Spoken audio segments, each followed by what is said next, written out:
Bom dia, pessoal. Hoje a gente vai ver o nosso último sistema aí das instalações prediais, tá? Que é o sistema de drenagem pluvial, tá? Assim como o sistema de esgoto, as tubulações do sistema de drenagem pluvial, eles vão trabalhar como condutos livres, tá? Então, eles não estão sob pressão, né? Então, a gente também precisa que as tubulações tenham uma certa declividade, né? Para que a gente tenha o escoamento por gravidade, tá? Bom, qual que é o objetivo, né, desse sistema? É de coletar, né, e transportar a água de chuva, né, seja de telhados, de pátios, né, de quintais, para evitar o acúmulo dessa água e danos que esse acúmulo da água pode ter às edificações, tá? Aqui uma pequena observação, né, que aqui no Brasil a gente adota o sistema separador absoluto, né? Ou seja, a gente tem uma rede de coleta pública específica para o esgoto sanitário e uma rede de coleta específica para o sistema de coleta de águas pluviais, tá? Então a gente não pode fazer a conexão dessas tubulações de águas pluviais no sistema de esgoto, tá? A gente tem essa separação. Alguns países utilizam a mesma rede, mas não é o caso aqui no Brasil, tá?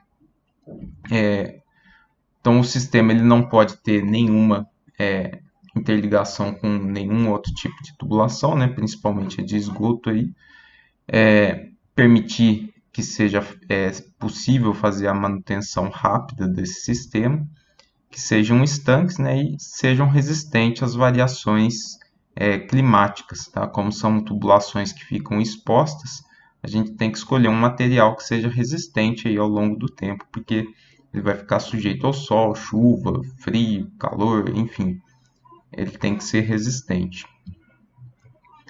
Bom, aqui algumas recomendações gerais, tá?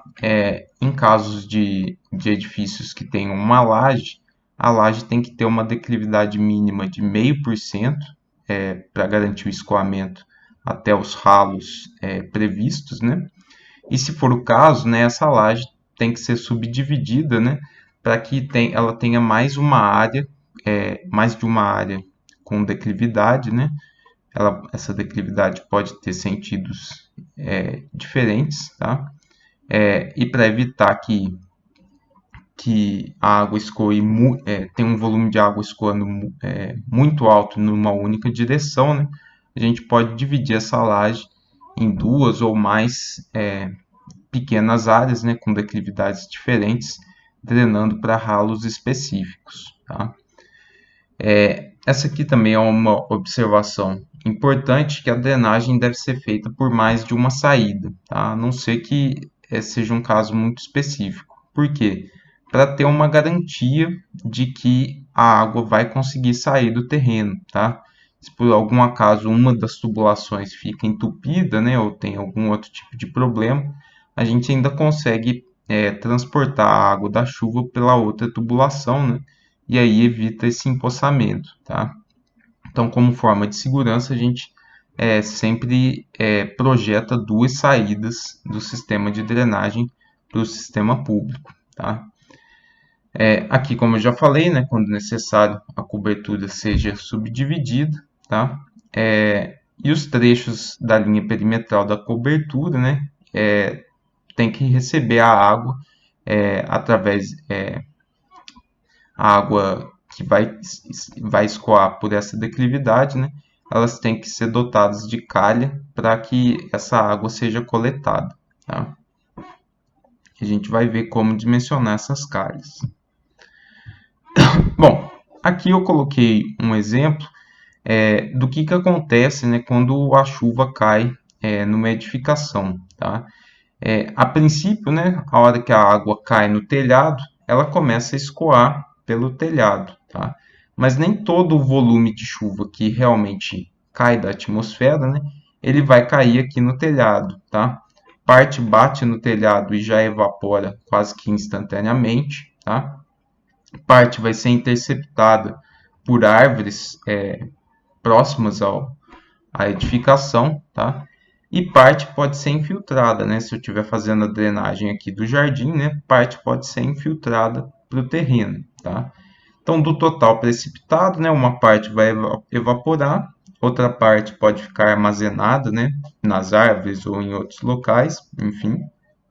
Uma parte pode infiltrar, tá? E só uma outra parte aqui que tem uma parcela, uma relevância maior, tá? Vai virar um escoamento superficial no terreno ou no telhado, tá? E é esse escoamento superficial aqui que a gente vai ter que coletar, tá? Então, o volume de água que a gente vai ter que coletar vai depender muito do tipo de superfície que a gente está trabalhando, tá? Se a gente for pensar aqui nesse desenho, né? A princípio, né, eu vou ter um volume de água escoando maior no telhado do que na mesma área aqui desse quintal com gramado, tá? E isso vai atenuar ou acentuar, né, a curva aqui de vazão, tá? Então, se eu for considerar, né, um terreno urbanizado, a hora que a chuva cai, né, ela atinge um pico aqui de vazão mais rapidamente, tá? Se for um terreno mais rural, onde eu tenho mais gramado, né, eu tenho esse pico aqui atenuado, né, exatamente porque eu tenho uma maior parcela de infiltração, tá? E esse outro caso aqui, né, é onde eu teria, né, um outro tipo de regularização, né, por exemplo, através de um outro reservatório, e aí eu consigo evitar esse pico aqui, tá? Mas em edificações, esse caso aqui não é tão comum, tá? A gente teria uma diferença aqui maior, né, de acordo com a cobertura que o terreno tem. Bom, então, para a gente fazer o dimensionamento do nosso sistema de drenagem, né, a primeira coisa que a gente tem que fazer é definir qual chuva que esse nosso sistema tem que ser capaz de atender, tá? Então, aqui, alguns conceitos, né, de intensidade de chuva, a gente tem, primeiramente, a altura pluviométrica, tá? Então, quando a gente vai medir o volume de chuva que está caindo em uma região, a gente mede em milímetros, tá? Por quê? Porque essa altura em milímetros, ela vai representar a espessura de lâmina d'água que recobriria a área do terreno, tá? Então, quando a gente fala que choveu 100 milímetros, né, é como se toda a área da nossa casa, né, ou de uma região, tivesse com uma lâmina d'água de 100 milímetros, tá? Teria uma cobertura de água de uma altura de 100 milímetros, tá? Bom, e se a gente for pensar em outro conceito, o conceito de intensidade, que seria mais ou menos correlacionado, né, com o conceito de vazão. A intensidade, ela diz qual o volume de chuva que cai por hora, tá? Ou quantos milímetros de chuva caem por hora, tá? É de se esperar, né, que uma chuva intensa, ou seja, com maior volume, uma chuva que cai um volume muito maior num tempo reduzido, ela tem uma probabilidade de acontecer muito pequena, tá? Enquanto chuvas mais leves, mais suaves, elas ocorrem com uma frequência um pouco maior, tá? E essa frequência a gente chama ela de tempo de retorno, tá? Que é o período em que a gente espera que essa chuva ocorra, tá? Então, as chuvas leves, né, a gente tem normalmente, né, todo ano, tá? Então, a frequência de uma chuva leve, ela é anual, tá? Mas chuvas que causam inundação, causam grandes danos, elas são muito mais raras de acontecer, tá? E aí a gente fala que elas acontecem a cada 10, 20, 100 anos, enfim. Esse é um valor estatístico que vai indicar a probabilidade dessa chuva acontecer, tá? E a gente tem um outro conceito, né, de risco, que é efetivamente qual que é a chance que essa chuva ocorra pelo menos uma vez durante a vida útil da obra, tá? Então, a gente tem que adotar um determinado risco na nossa obra, né, para a gente escolher qual que vai ser a intensidade da chuva que a gente vai adotar para dimensionar o nosso sistema, tá? Por exemplo, quando a gente vai construir uma barragem, a gente tem que ter um risco muito menor do que quando a gente vai dimensionar uma calha, tá? Os impactos que uma ruptura de barragem vai ter, né, é muito maior do que o impacto que uma calha vai ter se ela não for capaz de coletar a água da chuva, tá? Então o risco ele está atrelado muito ao tipo de obra, né, e os danos que a falha dessa obra vai ter economicamente e socialmente, tá? Então, essa tabela aqui, ela mostra exatamente isso, tá? Se eu adotar um período de retorno, né, uma frequência da minha chuva de só 2 anos, né, então uma chuva muito comum, a probabilidade que depois de 2 anos ela realmente ocorra é de 75%. Tá? Vocês veem que não é de 100%. Tá? Mas quanto mais anos se passam, maior é a minha chance. Tá? E a hora que chega aqui em 25 anos, com certeza eu já tive uma chuva de mesma intensidade da que eu escolhi aqui. Tá? Se eu for no outro extremo, né, se eu escolher uma chuva muito rara para dimensionar o meu sistema, né, que só acontece a cada 10 mil anos, a probabilidade que ela ocorra em 2 anos é praticamente zero. Tá? E esse valor se estende até a hora que eu chego aqui em 500 anos. Tá? Depois de 500 anos de vida útil da obra, eu tenho um risco de 5% de que essa chuva realmente ocorra. Tá? Então, são coisas que a gente tem que balancear, né, para não superdimensionar a obra de acordo com o impacto que ela vai ter. Tá? E a gente vai ver que a gente tem referências aqui de qual valor escolher, né, para o nosso sistema de drenagem. Bom, e como que a gente determina, né, a intensidade da chuva? Tá? A gente utiliza as chamadas curvas IDF, tá? I de intensidade, D de duração e F de frequência, né? Ou o tempo de retorno, né? A cada quantos anos ela costuma ocorrer, tá? Bom, essas curvas elas podem ser dadas na forma de equação, tá? A gente pode ter elas de forma gráfica, tá? Então vocês podem ver aqui que curvas com uma frequência menor, né? Ou seja, com tempos de retorno maiores, elas têm intensidades maiores para durações maiores também, tá? Aqui esse gráfico mostra o seguinte, né? Quanto menor a duração da chuva, mais intensa ela tende a ser, né? Então, se eu tenho uma chuva que dura aí 1 hora ou 5 horas, a intensidade que ela vai ter é muito menor do que uma chuva que dura só 1 ou 10 minutos. Tá? Eu consigo cair um volume de água muito grande num curto espaço de tempo, mas isso não é sustentável por um grande período de tempo, tá? Então essa intensidade acaba se reduzindo quando a chuva dura muito tempo, tá?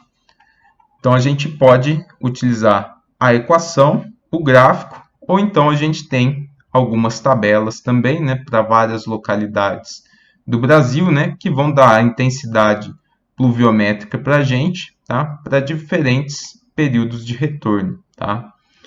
Sempre aqui, né, essa tabela aqui, ela tem que indicar qual que é a duração da chuva, tá? No caso, essa aqui é uma duração de 5 minutos, tá? Para 3 diferentes tempos de retorno. Bom, e como que a gente, então, transforma, né, esse volume de água de chuva que cai no nosso terreno em vazão, tá? A primeira coisa é a gente tem que delimitar quais que são as áreas de contribuição para cada um dos componentes do nosso sistema, tá? Então aqui eu coloquei um exemplo da vista superior de um telhado, né?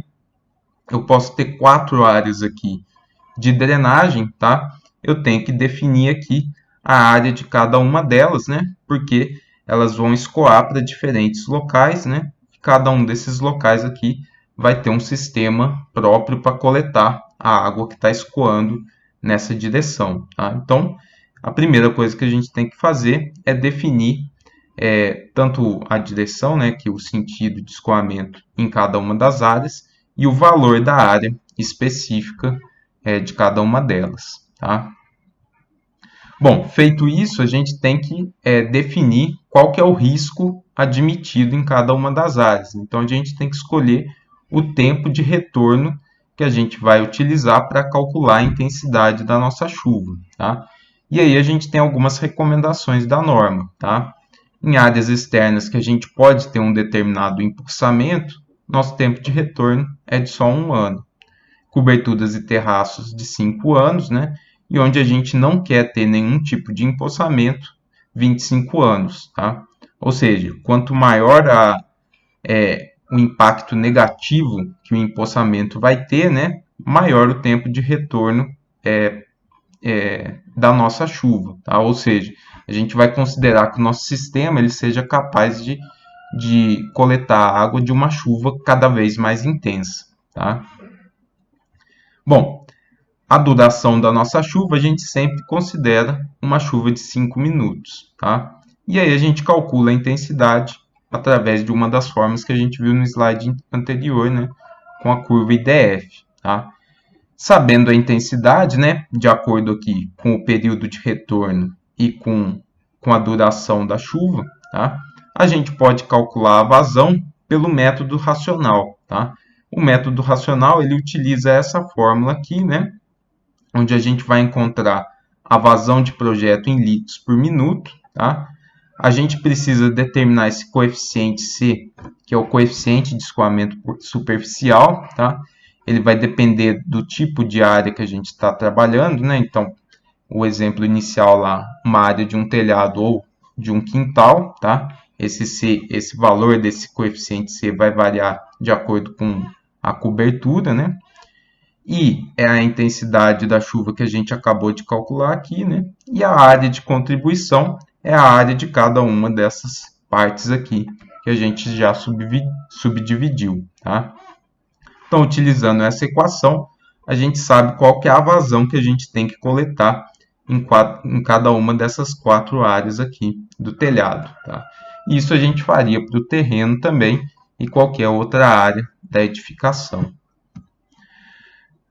Bom, aqui eu coloquei também, né, como que a gente calcula a área de contribuição, né, porque essa área ela vai ser influenciada aí, né, pela inclinação do telhado, se eu tiver paredes na laje, tá? Enfim, a gente tem vários tipos de configurações aqui que vão afetar, né, qual que é a efetiva contribuição da chuva no escoamento superficial que a gente tem que coletar, tá? Então, dependendo de como que é a cobertura, a gente tem que fazer essas correções aqui, né, na área de coleta.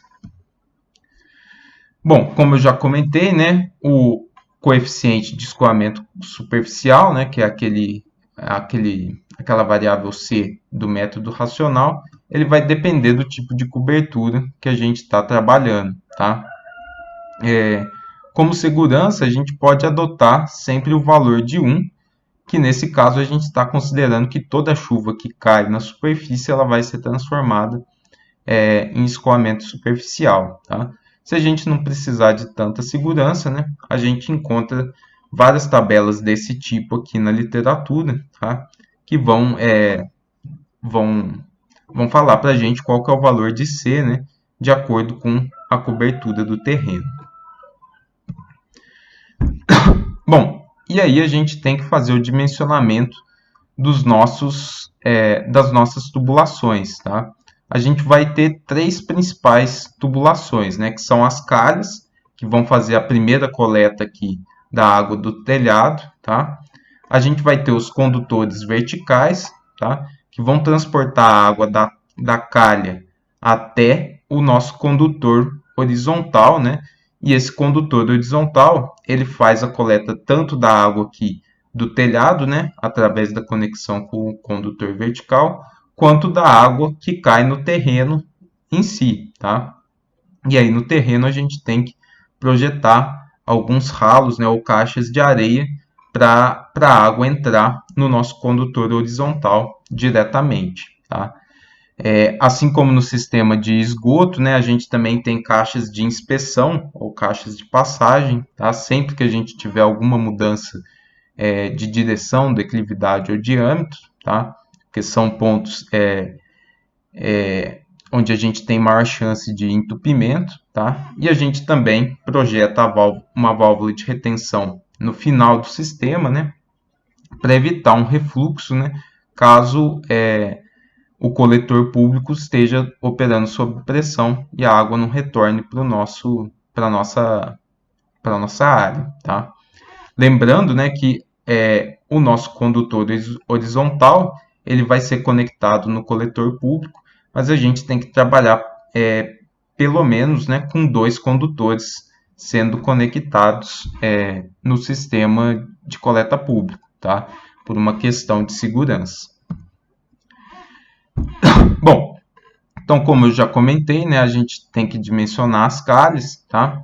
A declividade mínima delas é de 0,5%, tá? Elas vão trabalhar como condutos livres, tá? E a gente vai escolher o diâmetro, né, de acordo aqui com a vazão que essa calha vai ter que coletar, tá? Então, se a gente escolher, tiver uma vazão, por exemplo, de 200 litros por minuto, a gente pode escolher uma calha com um diâmetro de 100 milímetros e uma inclinação de 2%. Ou então, a gente pode escolher uma tubulação de 125 milímetros com uma declividade só de 0,5%, tá? Como que a gente vai escolher isso, né? Pensando no custo, né? E enquanto essa calha vai cair no telhado, tá? Se for um telhado muito comprido, né? Se eu adotar uma declividade de 2%, essa calha, o ponto inicial dela e o ponto final, né? Elas vão estar um muito acima do outro, tá? Então, isso tem que ser considerado também, né? Para não prejudicar o projeto arquitetônico, tá? Bom, e se eu encontrar um valor, por exemplo, maior que 1.634 litros por minuto, tá? Eu subdivido a minha área, né, em duas, tá? E aí eu coloco 2 condutores verticais, cada um recebendo 800 litros por minuto, tá? Não necessariamente eu preciso disso na vazão máxima, tá? Se eu quiser, por exemplo, no caso dos 200 litros por minuto, eu posso trabalhar com 2 tubulações de 100 milímetros, né? Trabalhando com 0,5%, mas aí eu vou ter um condutor vertical adicional, né? Para receber uma vazão intermediária, tá? Então, essa configuração também, né, tem que ser feita em conjunto com o projeto arquitetônico e também pensando na questão de economia. Aqui a gente tem também as dimensões de calhas retangulares, tá, em concreto, tá, também em função da declividade, qual que é a vazão que elas conseguem transportar, tá. E aqui uma situação também, né, onde o nosso condutor vertical ele está próximo de uma curva, tá. Então, se essa curva aqui tiver a menos de 2 metros da saída da calha, se for de canto reto ou canto arredondado, né, a gente tem que multiplicar aqui o valor da vazão que a gente encontrou lá pelo método racional, né, por 1,2 ou 1,1, tá? E se a curva tiver entre 2 e 4 metros, 1,1 ou 1,05, tá? Por que isso? Porque essa curva aqui vai afetar na capacidade de escoamento da calha, tá? Então a gente faz esse fator multiplicativo por uma questão de segurança, tá? Outra questão que eu esqueci de comentar aqui, né, é que quando esses valores de vazão aqui foram encontrados, né, eles foram encontrados considerando que a lâmina d'água aqui dentro da tubulação, ela vai estar a meia seção, né, ou seja, para um diâmetro de 100 milímetros, eu vou ter 50 milímetros de lâmina d'água dentro da minha tubulação, dentro da minha calha, tá? Então, a gente faz essa adoção aqui, né, que a lâmina d'água é a metade do diâmetro que a gente escolher. Bom, os condutores verticais, eles são um pouquinho mais complicados de serem dimensionados, porque a gente não tem a certeza que eles vão trabalhar como condutos livres, tá? De acordo com a lâmina d'água que a gente tiver dentro da calha, eles podem trabalhar ou não como condutos livres ou forçados, tá? Então, o dimensionamento matemático deles é um pouquinho mais complicado, tá? E aí a gente utiliza ábacos como esse, tá? Aqui eu coloquei só um exemplo, mas a gente tem um outro na norma, né, onde a gente tem uma saída arredondada aqui da calha, tá? Mas como que a gente utiliza esses ábacos, tá? A gente vai entrar aqui com a vazão que a gente vai ter que coletar, vai ter que passar por esse condutor vertical, né? Então, por exemplo, 1.200 litros por minuto, tá? Eu vou subir com esse valor aqui até encontrar duas curvas, tá? Essa curva aqui que vem nesse sentido, nessas curvas de H aqui, são as curvas de lâmina d'água dentro da calha, tá? Então, eu dimensionei a minha calha, eu sei a lâmina d'água que vai passar por ela. Então, eu levanto essa curva aqui, né, até eu cruzar essa curva de lâmina d'água, tá?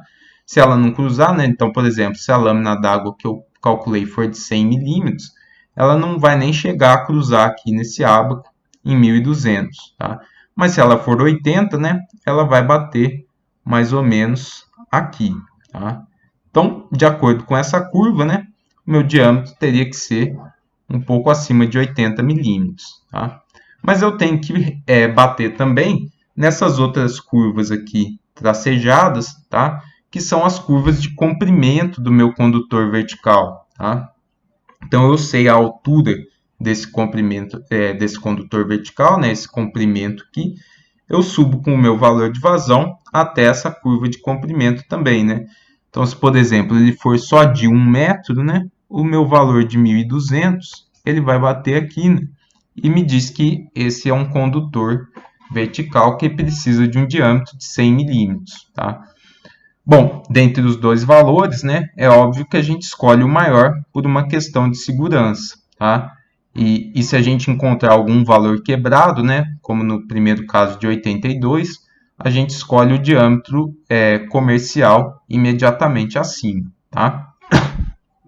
Então, a forma de usar esses ábacos é assim, tá? A gente entra com o valor de vazão, cruza nas duas curvas de comprimento do condutor e de lâmina d'água da calha, tá? E escolhe qual que é o diâmetro maior que der entre as duas interseções, tá?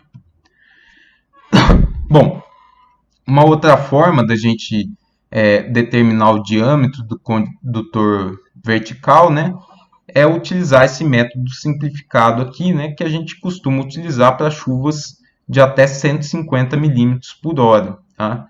Se a chuva for dessa intensidade, tá, a gente pode escolher o diâmetro aqui do condutor vertical, né, de acordo com a área de cobertura que ele vai atender, tá? Então, esse é um método simplificado, né, mas válido para chuvas pouco intensas, tá? E, de novo, né, aqui a gente pode também trabalhar, né, com a subdivisão de áreas, né? Então, eu posso ter, ao invés de um telhado só de 14 metros quadrados, né, eu posso subdividir ele, né, cada um com um caimento para um lado, de 7 metros quadrados e ter dois condutores verticais, tá? Essa configuração, né, de como que o escoamento vai ocorrer, né, tem que ser feito pelo projetista, né, em conjunto com o arquiteto da instalação.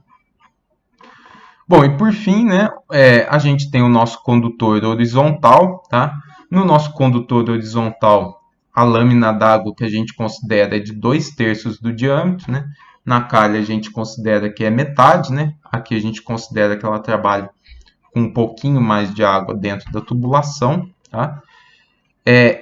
E se for necessário, né, para facilitar, devido aí à topografia do terreno, a lei permite que a gente faça o condutor horizontal, né, que ele atravesse o lote vizinho, tá? Então, se a gente não conseguir fazer a conexão com o sistema público para a rua de frente da edificação, tá? A gente pode atravessar esse condutor vertical com o vizinho da parte de trás, né?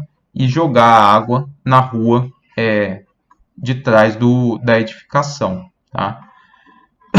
Bom, aqui também, né? A gente vai utilizar essa tabela para o dimensionamento do nosso condutor horizontal. A gente vai calcular qual que é a vazão que cada um dos trechos do condutor horizontal vai ter que receber, tá? Então, o condutor horizontal ele pode ter vários trechos, né? Cada um recebendo contribuições, seja do terreno, seja de condutores verticais, tá?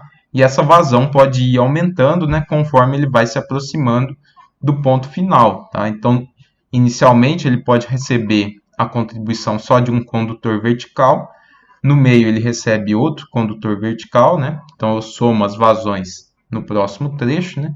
E no fim ele está recebendo a contribuição dos dois condutores verticais, né? E de todo o restante do terreno, tá? Então a cada trecho, né, a gente tem que determinar qual que é a vazão que ele tem que ser capaz de escoar, tá? Sabendo a vazão em cada um desses trechos, né? E sabendo aqui também, né, qual o material que a gente vai utilizar para construir, né, esse condutor horizontal, a gente escolhe o diâmetro aqui e a declividade, tá? Então, no nosso exemplo lá, né, se eu só estivesse coletando 200 litros por minuto, e aqui uma tubulação de PVC, eu não poderia usar uma tubulação de 50 milímetros, tá? Se eu utilizasse uma de 75 milímetros, eu teria que ter uma declividade de 4%, tá? Que não é uma declividade pequena, tá? Talvez não seja um valor tão adequado, tá? Mas se eu utilizasse um condutor horizontal de 100 milímetros, eu poderia ter uma declividade só de 0,5%, tá? Então essa escolha aí do diâmetro, né, a gente não faz exclusivamente pensando no menor custo da tubulação, tá? A gente tem que ponderar também, né, o quanto de terra a gente vai ter que escavar devido a essa declividade que ele precisa ter. Bom, aqui alguns elementos adicionais que eu já comentei, né? A caixa de inspeção sempre que a gente tiver alguma mudança no condutor horizontal, né? Caixa de areia que é instalada ao final do condutor horizontal para evitar transporte de sedimentos para a rede pública, tá? É tipo um filtro. Caixa coletora, né? Que seria mais ou menos como a caixa de gordura, para separar óleos e graxas, tá? Em oficinas mecânicas, postos de abastecimento, a gente precisa de uma caixa desse tipo, tá? E sempre que a gente tiver qualquer tipo de óleo ou graxa, e a válvula de retenção também, para evitar o refluxo durante inundações.